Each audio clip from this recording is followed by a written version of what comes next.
kwenzakalani futhi for in ngiright ukuthi ngithathe angisho ngisizwe angisho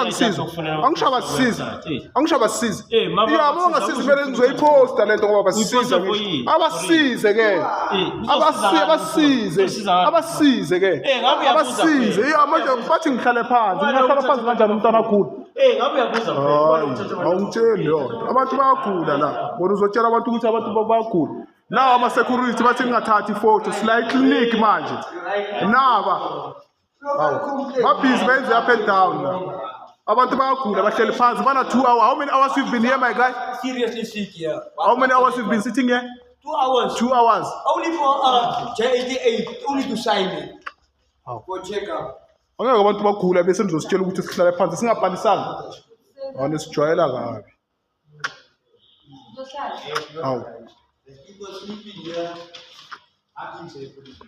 Where the doctor? What's happening? Your duty, security.